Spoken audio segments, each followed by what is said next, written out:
গোটা রাজ্যের দিকে দিকে বেলা বাড়ার সাথে সাথে এডিসি নির্বাচনকে সামনে রেখে চরম উশৃঙ্খল অবস্থা তৈরি হচ্ছে। নিরাপত্তা ব্যবস্থার মুখে ঝামা ঘষে দিয়ে আতঙ্কের মধ্যে চলছে রাজ্যের সাধারণ মানুষ। এরই মধ্যে ভোট গ্রহণকে কেন্দ্র করে চরম উচ্ছৃঙ্খল পরিস্থিতি তৈরি হয়েছে 10 কোলাই চাম্পাহাওয়ার কেন্দ্রের অন্তর্গত উত্তর লালছড়ি স্কুলে। অভিযোগ, রাজনৈতিক সংঘর্ষের পরিপ্রেক্ষিতে ভোট প্রক্রিয়া নিয়ে সাধারণ মানুষের মধ্যে উঠল ব্যাপক প্রশ্নচিহ্নের মুখে নির্বাচন কমিশনের ভূমিকা। গোটা রাজ্যের দিকে দিকে বেলা বাড়ার সাথে সাথে এডিসি নির্বাচনকে সামনে রেখে চরম উশৃঙ্খল অবস্থা তৈরি হচ্ছে।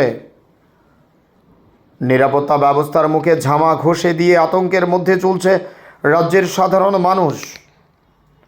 এরই মধ্যে ভোট গ্রহণকে কেন্দ্র করে চরম উচ্ছৃঙ্খল পরিস্থিতি তৈরি হয়েছে 10 কোলাই চাম্পাহাওয়ার কেন্দ্রের অন্তর্গত উত্তর লালছড়ি স্কুলে। অভিযোগ, রাজনৈতিক সংঘর্ষের পরিপ্রেক্ষিতে ভোট প্রক্রিয়া নিয়ে সাধারণ মানুষের মধ্যে উঠল ব্যাপক প্রশ্নচিহ্নের মুখে নির্বাচন কমিশনের ভূমিকা।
रखा है महिला बुलाओ महिला